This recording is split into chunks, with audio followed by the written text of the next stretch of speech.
Ladies and gentlemen, it's Tuesday. It's such a beautiful day. And let me just say this. Everybody buckle up for a mind-bending journey as we welcome the one and only Dr. David Salomon, a professor whose creativity flows like a river of ideas, carving new channels in the world of art and imagination, whose brilliance casts a radiant glow on the path of artistic exploration, a virtuoso of originality, painting vivid landscapes that captivate the hearts of all of those who encounter him.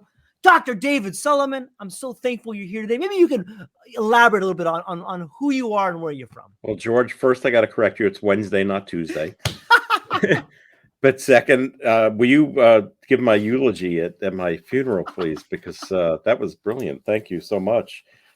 Yes, I am a professor of medieval literature, religion, culture. Have been for over 3 decades.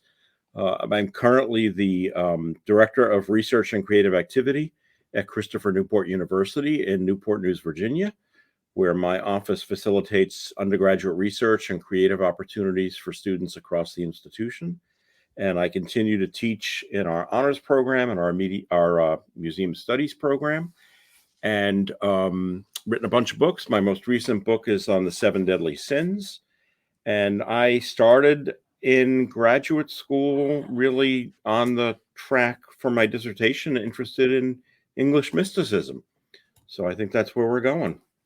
Yeah, we have started this new series called the Codex Chronicles. And I find the world of manuscripts and mysticism and religion and spirituality so fascinating. And I'm so thankful to get to talk to you because you speak all these different languages and you can read the text in their original format. And you're just it's a real pleasure to get to talk to you. And I believe that my audience and people are out there are thirsty for this kind of information. And I really believe there's an audience that is loving it. I'm getting a lot of cool emails. So thank you for being here today. We're going to talk about a manuscript today. Maybe you can, the Cloud of the Unknowing. What is this? Yeah, so the Cloud of Unknowing is probably one of the most famous mystical works. It continues to be very popular today. I imagine that you can probably walk into just about any bookstore and go to the religion section, and they'll probably have a copy of one of the editions on the shelf. We don't know who the author is. Was written in the latter half of the 14th century. So this is the height of really of English mysticism, 14th century English mysticism. There's a flurry of activity. And I think in the coming weeks, we're going to talk about some of the different works and authors. And the Cloud of Unknowing is one of those, originally written in Middle English. So a little bit unusual in that we're starting to see by the time we get to the 14th century in England, these works being written more in the vernacular and not being written just in Latin. So they are intended, it would seem, for a broader audience. There are 17 known manuscripts of this work. So it was, it survives. 2 of the best known are in the British Library and Cambridge University Library. As I say, we don't know who the author is. He's probably a priest. He's certainly a spiritual director, because that's how he is addressing the work, as someone who is overseeing the spiritual direction of an individual. He clearly knows his Thomas Aquinas. He knows the Greeks. It wasn't as popular a work at the time as some of the other ones that we're going to discuss in the coming weeks, because it was addressed to solitaries who were really on advanced levels of the mystical journey. And so that wasn't, Joe Schmo walking on the street. These are people who are seriously involved in engaging in this kind of work and this kind of life. And probably the best way that we can kind of set up what this is all about is just to kind of give a really brief paradigm of what that mystical journey is, right? And so this is there's a very famous work called Mysticism, written by Evelyn Underhill.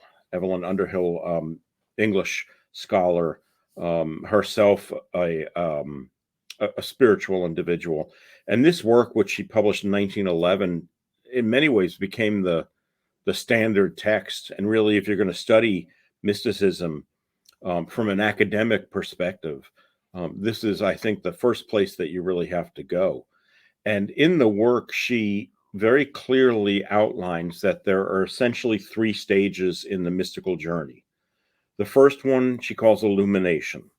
So it's, as the name sort of indicates, the light bulb comes on, right?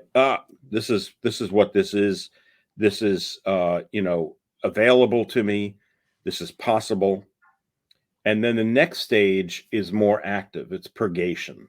You have to purge the self of the things that are getting in the way, for lack of another way of putting it. And that it brings you then to the third level, which is the ultimate goal here, which is the unitive union with the divine.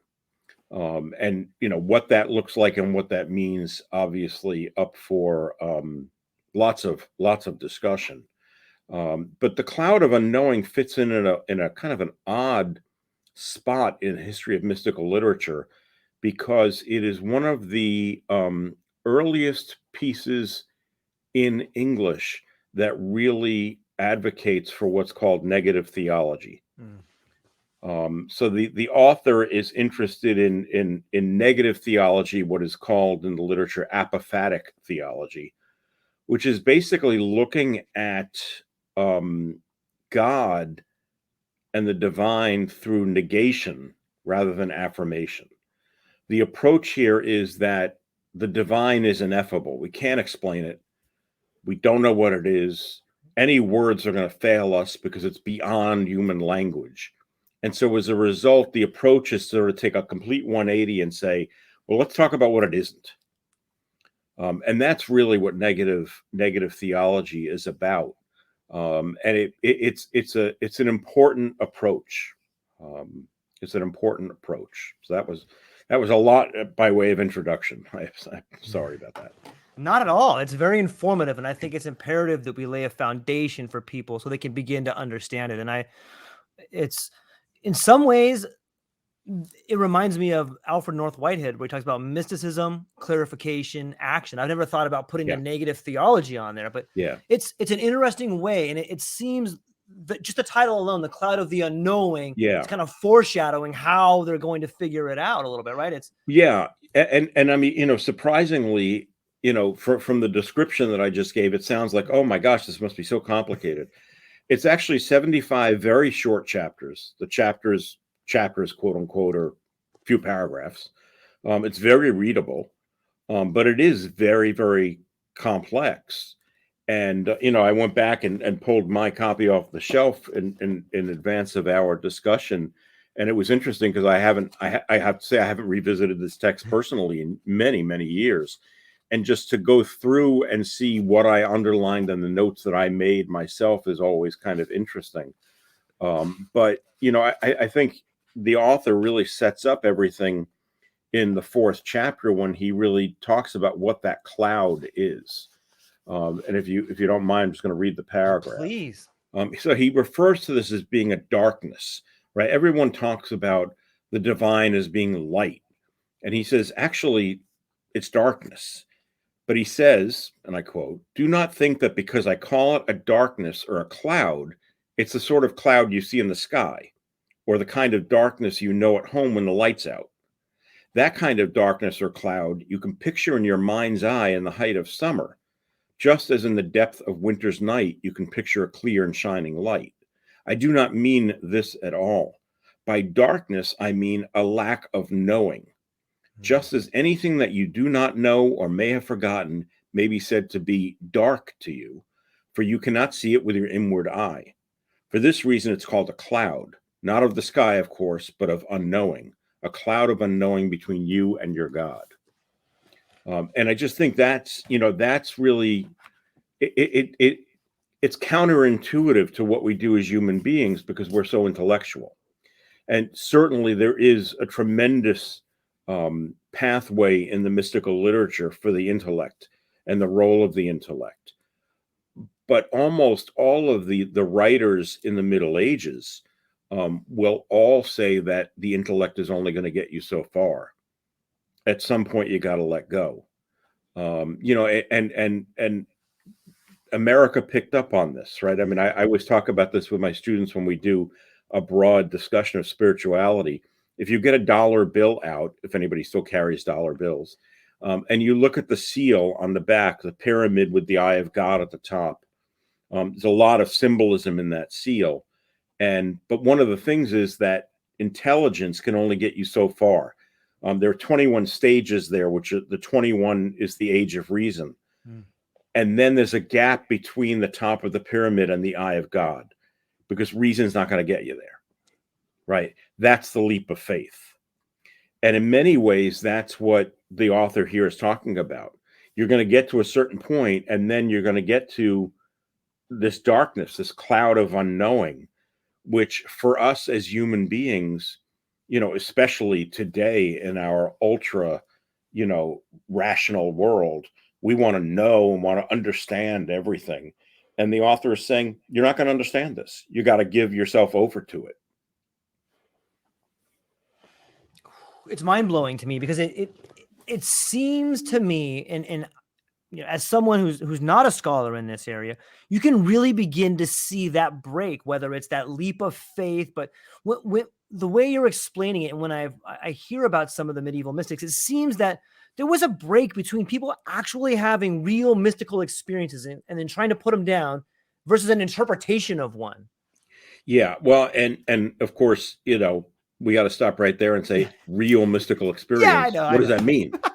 Right. If it's real to you, I mean, Right. because a mystical experience is something which is so incredibly personal. Right. It's really, you really can't say to somebody, oh, well, you didn't have that experience. Right. It's the thing we run into when people are saying, well, I'm really depressed. And they're saying, oh, don't feel that way. It's like, well, that doesn't help. You don't know what that's like.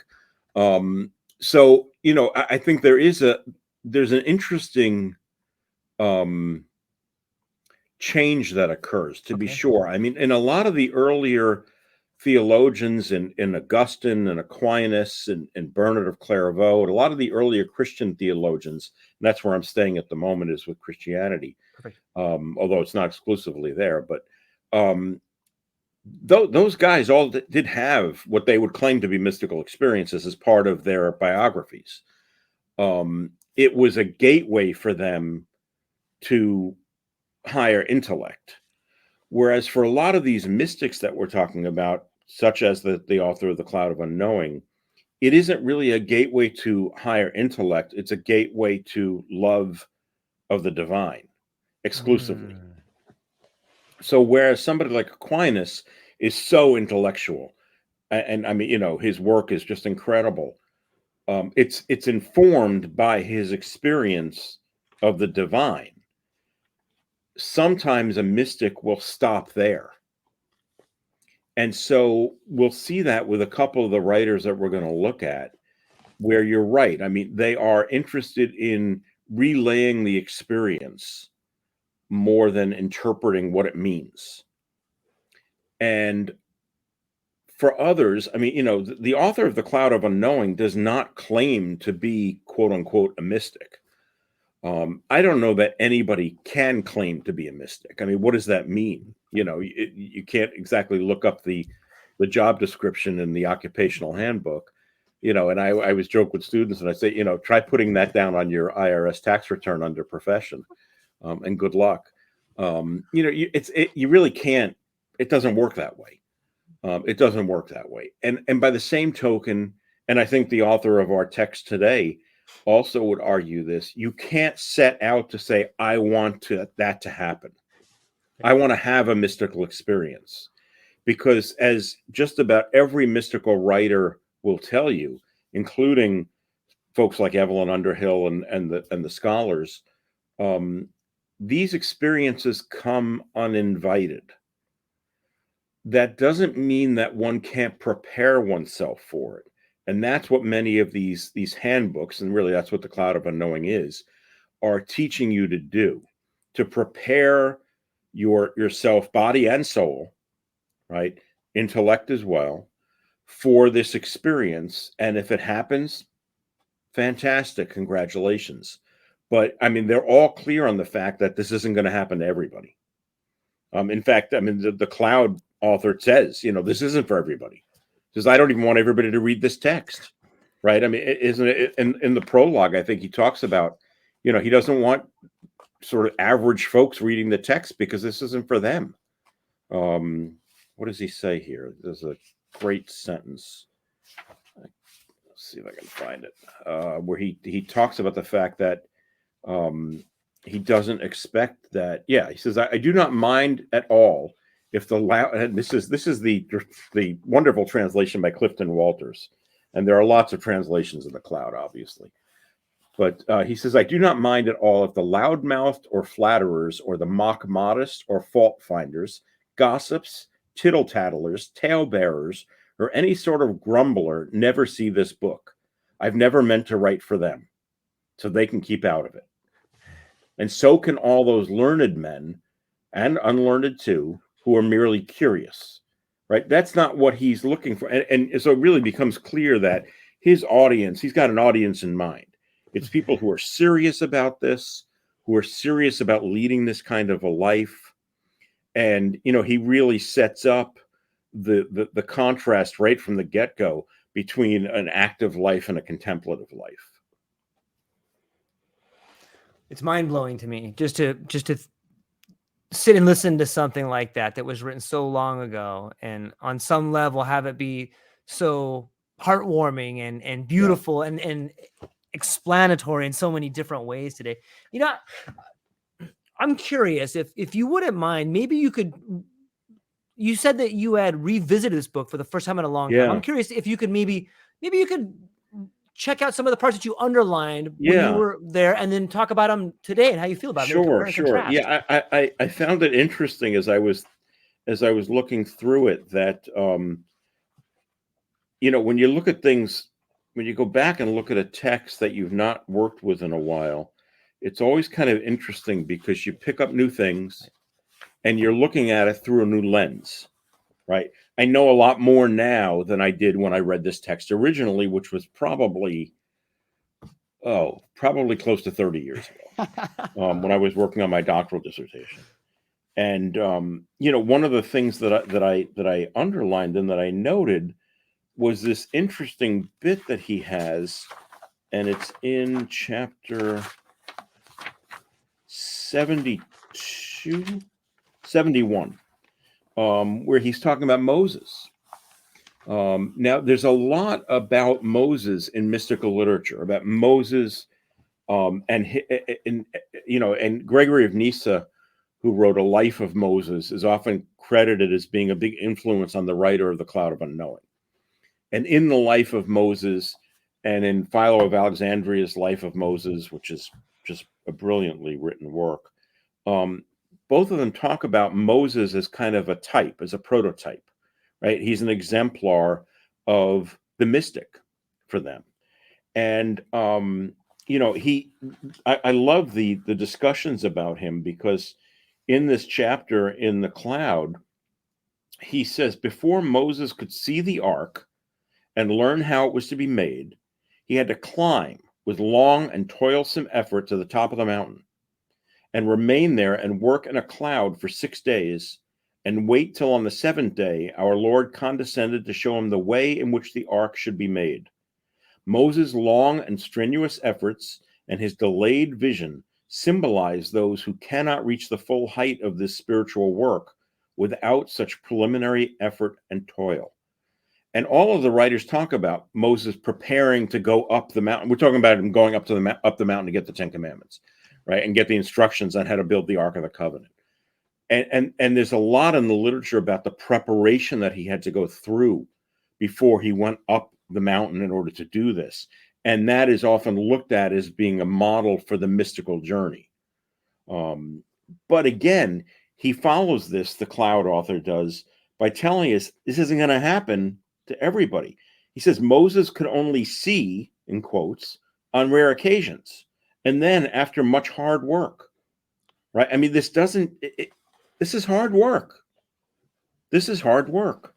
And, we talk all the time about in the spiritual realms, we talk about it in psychology, about, you got to do the work. Right. And the work is hard work. And it is probably harder to do today than it ever has been before because of, the myriad distractions that we have and all the other noise. But I love that image, and it's mostly because as a child, I was really engaged with the story of Moses. I love the Ten Commandments, which actually I talk about that in the Seven Deadly Sins book in the introduction. I grew up in that film, and so Moses was a model for me as well. I didn't even really know why, and then when I would read about all of these writers talking about him as a model for the mystical or spiritual life, and you think about what he has to go through in order to get to that point, and of course, ultimately, if you want to look at the Exodus story, in some ways he fails, because he doesn't. I mean, he achieves some kind of union, momentary union with the divine at the burning bush. But really, for him, his goal is to get to the promised land. And the promised land for him is a euphemism for that unity with the divine. And he's denied that. He has to stand on the other side of the river and watch as they leave and go with Joshua across the river. It's an incredible story. It is an incredible story, and like it really colors in the idea of faith. And when you say doing the hard work, like knowing that it's almost unachievable, but doing it anyway, like that's so powerful to Yeah, think yeah, about. Like yeah. it's not going to work, but you Right, have to do it, and there's just right. that's it. Because the fact that you don't know it isn't going to work is also a sign of your humility. Yes. Right. I mean, if you go into it with that arrogant feeling that I know how to do this, I got this, I really, if we do anything like that, right, oftentimes it blows up in our face. And so, the going into any endeavor with a sense of humility is probably a good thing, which, is what's lacking in so many folks. And I thinking about the folks who often show up in the news, right? I mean, our leaders, right, seem to have, no sense of real humility, and that often backfires on them. When I think about what we've just spoken about, or some parts that you have read right there, it seems to me that there is something really courageous in sitting with uncertainty. And that to me seems like humility in a way. Like the fact that we seem to find ourselves so certain all the time, or these people that know we're going to do this and this, Yeah. like there's something so beautiful in someone who has the courage to sit with uncertainty. But it is tough. Oh, it's almost It's so very scary. difficult. Yeah. It's frightening. And it just is counterintuitive to who we are, because we're taught to use our rational selves in order to figure things out. We just got, I think I mentioned 2 new kittens, and to watch them as they kind of figure things out, it's interesting. It is. They are not willing to sit with uncertainty. They will try just about anything that's possible and fail. And then, the odd thing, of course, is that they don't necessarily always learn from that, where we would hope that, okay, that's not the way to do this or the way to go. But I think that's right. And that uncertainty is part of what I do for a living as being an education, right? I mean, I'm teaching my course this fall coming up on the Bible as literature. And I always have students who come in the first day, the height of arrogance. Oh, I know the Bible, and to which my response is, then why are you taking the class? Right. Why are you here? What you say you already know this. You're coming in already so self-assured. What can I teach you? And some of those folks will drop the class, and some will stay in it and will kind of push back. And it's really interesting because to see over the first few weeks of the course, usually, when they start realizing that what they were so certain about, maybe that's not really what they thought it was. And I often encounter it because they've been, a certain story or certain section has been explained to them in some way in their religious school or by their parents. And I'm approaching this not from a devotional perspective, but from an academic perspective. And I'll explain what the interpretation of this is and what it means. And they will fight me on it and fight me on it. One of my favorites is, and I think we've talked about this before, we talk about the Immaculate Conception, and students think it's the conception of Jesus. And I say, no, it's the conception of Mary by Anne, her mother. And oh, no, you're wrong. That just tell me I'm dead wrong. I'm absolutely wrong. And I will also, I go ask your priest on Sunday, and they go and they come back and they say, oh, yeah, I was wrong. And I think that learning that humility, that ability to be humble in your education, really in your personal growth in general is what we're talking about, right? Is so significant. When I had a bookstore in the 1980s, and I remember I had a customer call up once for a particular book, because it was on a high school reading list when they still read in high schools, and they need I think it was the mother needed a copy of the book because the kid was on the kids' reading list for the summer, and the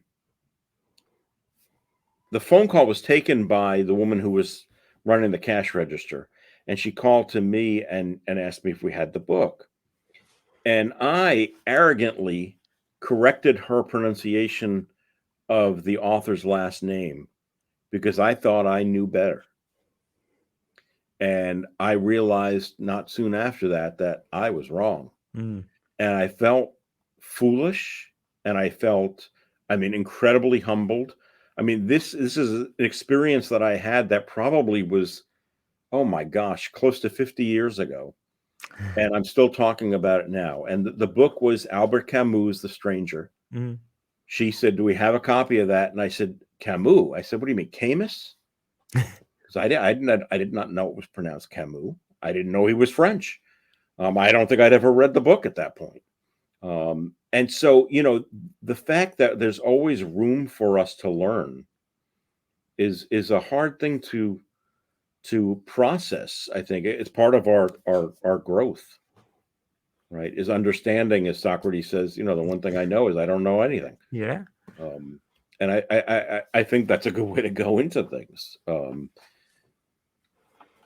Well, yeah, the cloud of unknowing, if you look at it as a metaphor, it's maybe we should all have a cloud of unknowing around us. And that's the humility. I had written down the exploration of the concept of divine love, contemplation, and the pursuit of God through a state of unknowing. And it seems like there's so much in there when you talk about the cloud of unknowing, and then you can talk about how, whether it's, having humility about a book coming in or teaching a class, like I guess it gets back to the idea of the negative theology that you said. Yeah. Like it's so important to come from that angle. And I didn't even really think about that angle or have any idea about that angle, but it's imperative to understand.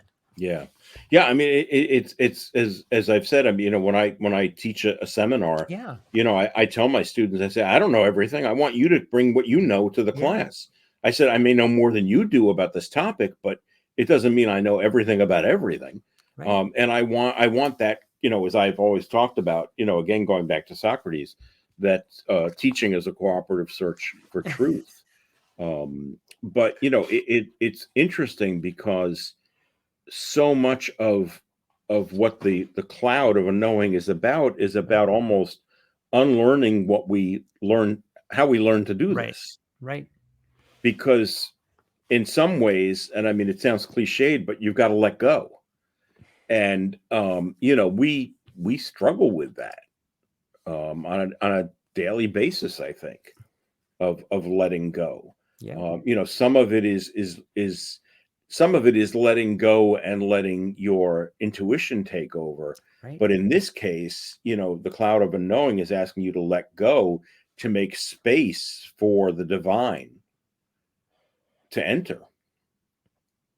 That is, as long as there is all of that clutter, and how did he refer to it in the prologue, and that in Walter's great translation, he called them, fault finders, tittle tattlers, there's all this just crap going on. Yeah. And it's just like, you gotta let that go, because otherwise you can't make space for the divine to come in. And so much of what I think is interesting about this book, and it's the other thing that I found interesting as I went through my own underlining in the text, is how focused he is on the potential, on our potential, that we're looking at the fact that everyone really has this potential. It's just a matter of whether or not, again, you ready yourself for it and you prepare yourself, because it is a process. And the potentiality of ourselves is something which really interests me. It's big in Jungian psychology, of course, as well.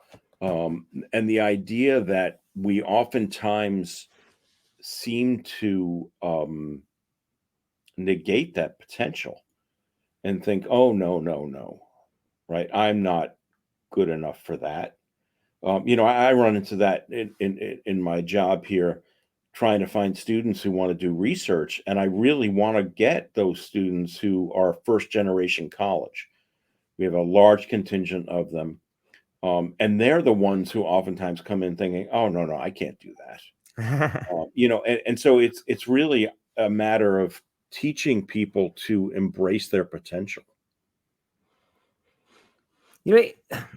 It seems to me when we investigate this text that it's really close to a lot of Eastern ideas about Buddhism and stuff like that, and letting go. And was there a closer tie in that particular time, or how do you? There's a lot of discussion about whether or not the two traditions intersected in any kind of real way.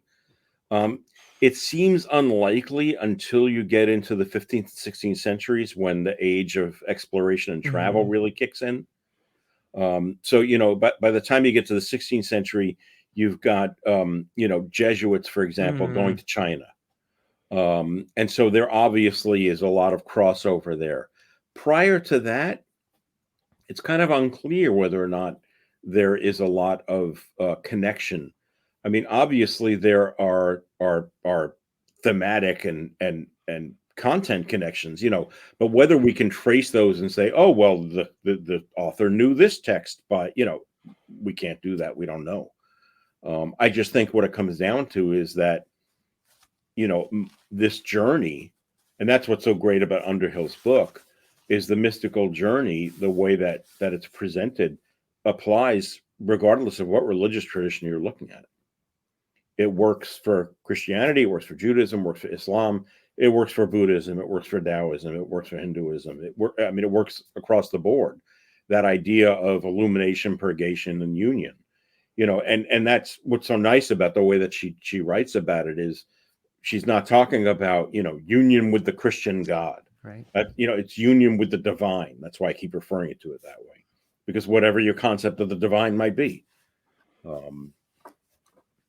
There seems like there does seem to be this thread, if we pull on it, that getting away from the conditioning that you've been taught your whole life is in itself a wonderful experience. And it allows you to see clearly in a way, which is almost divine in its own way. Yes. But by the same token, I do believe that there's an importance to having that foundation, even if it's a foundation that you need to do, major renovation on, right? Because without the foundation, it's like, and what do you have to build on? Right. You're starting from scratch. And so, I don't want necessarily the student to come into my Bible as literature class and say, oh, I don't know anything about the Bible. I've never even looked at it. It's like, that's just as bad to me as the student who comes in and arrogantly says, oh, I got this. That's the two ends of the spectrum, and that's not what I'm looking for, right? I want somebody who has some familiarity with this, even if it's just from a cultural level, and on a cultural level, and is able to. I mean, the most fun I have with teaching really any text in any course is talking about ideas with students where you see all of a sudden a change in their thinking occurs. It's like, oh, I never thought about that before. It's like, yep, good. Let's think about that a little bit. What does that mean?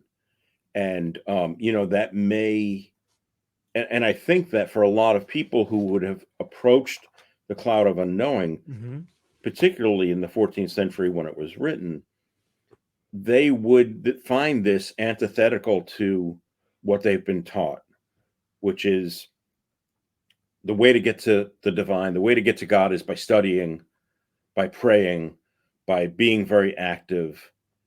And this author is saying that's not really going to work. It's only going to get you so far. Then you got to let go. And I don't think a lot of people are ready for that. What do you think it is that is different in the person that is ready for it versus the person that's not ready for it?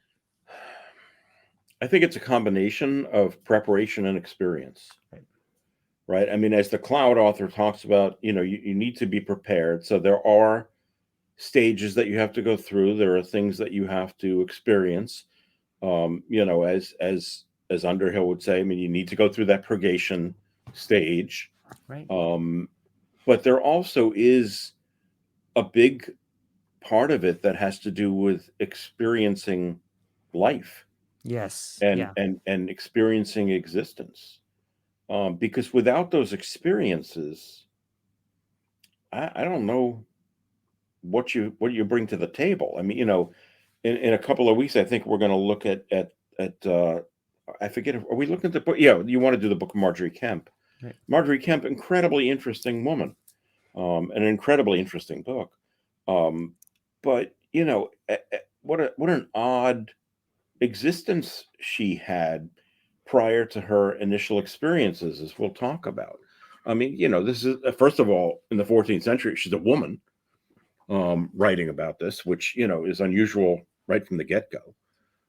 And so, a lot of the texts that we're going to look at, I think, with maybe two exceptions, are written by men. And there is a tremendous amount of difference between the two approaches, which has been studied widely in the mystical literature in academia. The difference between the feminine and the masculine approach to this, it's very, very different. But we'll talk about that when we get to those texts. But I do think it's experience. Yeah. I mean, obviously the cloud author has lived a life of experience. I mean, he doesn't have to tell us what it is, but the way that he talks to us about going about this journey indicates to me that he's experienced stuff. He's had experiences.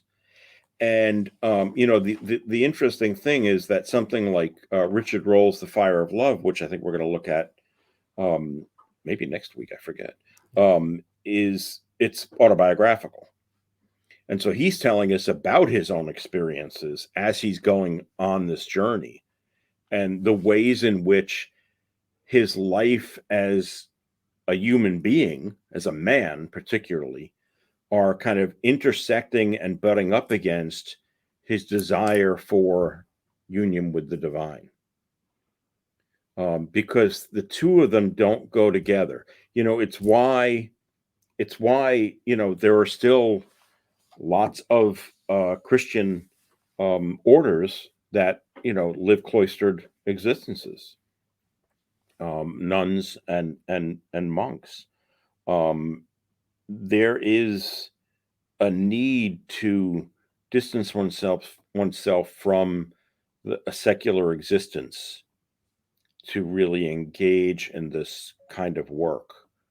And I think that still is appropriate today. I mean, we can do this work individually as we are, but I don't think we're going to achieve it in the same way or achieve the same sense of completion that someone does who is leading a kind of a cloistered life. And that cloistered life, has always intrigued me. And there are people who still do it today. I mean, a lot of people would say that academia is, that's what became of the cloistered life in the secular world was working in higher education. And that's why, most of the older universities go to Cambridge and Oxford. I mean, you walk around them, they look like churches. Mhm. That's not an accident. Those and of course the folks who taught there in the Middle Ages lived there. So they did, live that kind of life and devoted to the life of the mind. And I would say that, as I mentioned, I mean, I have a good friend who's a Cistercian monk in Massachusetts, so I know him and some of the other guys at the monastery pretty well over several decades now, and they are not living a life of the mind. I would say that they're living a life of the soul. I think there's a difference there. And it's not that they aren't engaged in intellect. It's that that's not their focus. Their focus is the soul. Whereas the focus for folks in my line of work in higher ed, our focus is the intellect. We're not necessarily negating the importance of the soul or ignoring it, but the mind it has dibs, right? It comes first. Excuse me. And that's just an interesting dichotomy in our world. And to think about, how many people in the Middle Ages and up until, Henry VIII came along in England, engaged in that kind of life by being in monasteries and it's really kind of amazing. Now that number is dwindling globally, not just in the U.S. My friend's monastery, which is one of the most successful in the Cistercian order, as he calls them, the boys are all getting old. They're dying off, and there aren't enough people coming in, and so a lot of the monasteries are closing down. One of the Cistercian monasteries, one of the big ones in the Midwest, I forget where it is. I think they're going to close down because there aren't enough guys. There aren't enough people who choose to lead that kind of life, who choose to pursue the cloud of unknowing rather than whether it's the almighty dollar or, knowledge. I had to laugh before we came on air. Somebody had posted a link to a YouTube video. Pee Wee Herman died the other day. Right. And apparently he was on the Dating Game in 1979. The video is on YouTube. It's hilarious. It's hard to believe. I was watching it, shaking my head, thinking this couldn't have been 1979 because it seems, it's so incredibly sexist and misogynistic. It seems like it had to have been, 1959, but it wasn't. It was 1979. But the reason I bring it up is, why did I bring that up? I lost my complete train of thought. But we were talking about more people are choosing not the cloud of unknowing, but they're choosing a different life. Be it the almighty dollar. Yeah. And this is what struck me. One of the contestants said that his big goal in his biography when they introduced him was to make money. That's it. Now, it didn't say anything about what profession he wants to go, what he's doing. His goal is to make money. He did not get picked. Neither did Pee Wee Herman, unfortunately. But I was just so struck by that when the introduction of him was that, he wants to make money. And that's what a lot of people focus on. And as we know, look at the chapter of my book on the 7 deadly sins, Right. Avarice is not a good thing. Gordon Gekko was wrong. Greed is not good. Yeah, it's almost a jump off point for our society when we decided to unbuckle ourselves from real meaningful events versus the illusion of meaning, Yeah. It's interesting Yeah. to think about. And it's something which it seems to me has occurred dramatically in the U.S. since the end of World War II.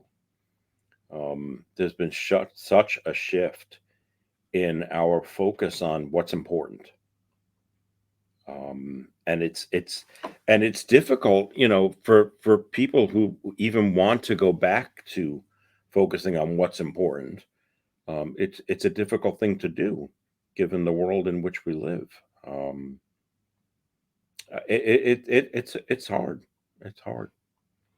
It's interesting. We're talking about the manuscript, the cloud of the unknowing. And in today's world, we're all downloading our stuff to the cloud. And Mm, to an alien group, they'd be like, look at this cloud of unknowing. yeah, yeah, yeah. Well, it's not that dissimilar, right? I mean, he says in the text, it's not a real cloud in the sky. Right, And right, when you talk to people about the cloud, they say, you talk to somebody who's older about the cloud. My information lives in the cloud. They're right. like, where's that? It's like, well, it's not a real cloud. Yeah. And so, there is an interesting aspect to that, because he does talk in the text about the role of imagination in all this. And in some ways, the imagination can get in the way of all of this, because you use it, and it serves as a barrier. At one point in some of the middle chapters, I remember he goes through the different faculties and talks about why they're all, the significance of all of it, starting in chapter 63, where he talks about the mind. 64, he talks about reason. 65, he talks about imagination. He says imagination is the faculty by which we can picture anything, past as well as present. Both it and the means by which it works are contained in the mind.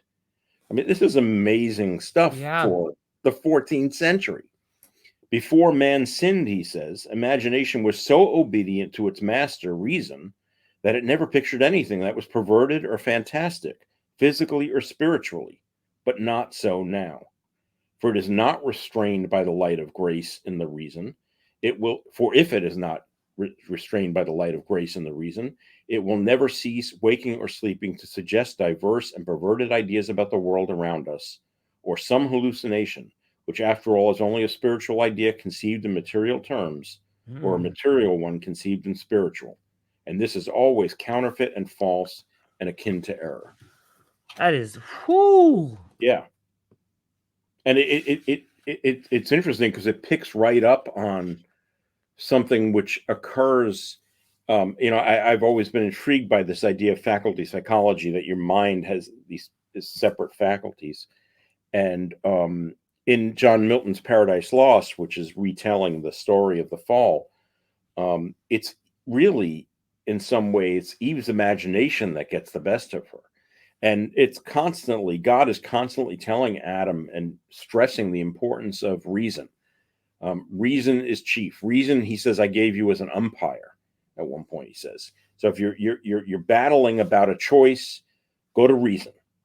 And the problem for Eve, in what happens to her in that particular text, and the way that she's tempted by the serpent, by Satan, is that it's her imagination that gets the best of her. She lets her reason fails. Her reason, she's been told, don't eat the fruit, you're going to die. The serpent comes along and says, oh, you're not going to die. I ate the fruit, and look at me. I can talk, and I can walk upright. And of course, the problem is she never saw him do that. She's relying on what he said. And then he puts all of these ideas into her head about how she'll be able to fly like an angel. And the imagination gets the best of her. And so she takes a bite. It's interesting, because imagination is so important. But very clearly, in faculty psychology, it has a funny kind of a spot, because and Shakespeare does this in Hamlet. He even talks about it in Hamlet, right? When if you remember, Hamlet and Ophelia has gone crazy, and she's out there talking all kinds of crazy things in the street, and it gets reported back to the king that she's doing that. And the line is something to the effect of, the rabble, the people hear what she's saying, and it doesn't make any sense. It's just gibberish, but they take it and they use their imagination and they put it into an order that makes sense to them. And so they're perverting what it is that she's saying. It's an interesting problem. A tale of sound and fury, completely devoid of anything. Told by an idiot. Yeah. Dr. David Salomon, we could probably go for another hour, but you got a hard line coming up, and I want to make sure that you make that. Thank you. How fast did this go? Are you kidding me? Right? It's so much fun, and I really love the direction in which we were able to navigate, and I'm going to go back and have to re-listen to it because there's a lot of parts I want to highlight and rethink on. I'm glad. Yeah, and I think there's a lot of people find it interesting. It's a pretty esoteric topic. It is, but I think that there's a thirst for it, especially now more than ever. And I really think we are reaching an audience of people that want to learn. And we may be the only resource they have right now. We may be the esoteric gateway into a world of faculty imagination. You know what I mean? So yes. I'm thankful for that. So I wonder how many podcasts are out there talking about topics like this. So we are unique, are we not? We are, of course. And next week we'll do Marjorie Kemp. Okay. The book of Marjorie Kemp for next week. We'll talk about. Let's do that. That's a good one. And on the topic of books, you have a tremendous one that you and I went through here, The 7 Deadly Sins. And for anybody who found this particular conversation to be enlightening or beautiful or fun, I highly recommend you check out Dr. Salomon's book, The 7 Deadly Sins. It's incredible read. You'll come out being a better person and have a better understanding of it. And you got another book coming up. Maybe you could I know you're short on time, but maybe you could talk a little bit about where people can find you, what you have coming up, and what you're excited about. Yeah. So my website is David A. Salomon, SALOMON .com, and you can find my books, my speaking stuff, my just about everything up there, including my consulting. What I'm excited about, I continue to be excited about teaching in the fall. The fall semester is coming quick upon us. Our first day of class here is 3 short weeks away. So we are preparing and everything that goes along with that. So I really, I love doing that and getting ready for a new class and a new course. And I've also got a whole new group of students coming into the university, so I can talk to them about doing research and creative work. So I'm excited about that as well. You know, I'm excited. And didn't you win an award recently? Didn't you get yes? Can you share that with people? I think that's amazing. Our new president, who has just come on board, is a former rear admiral with the Coast Guard. He just resigned his commission and retired, and he is our incoming president of the university. And I had him at an event last week, which was the conclusion of my summer scholars program, where students are doing collaborative research with faculty over the summer. And he came to the event, which was lovely, with his wife, and said a few words, which was very nice. And then he called me onto the stage and he presented me with a challenge coin. He explained what it was. And for folks who aren't familiar with the tradition in the military, Google it. That's what Uncle Google is there for. But I was incredibly flattered.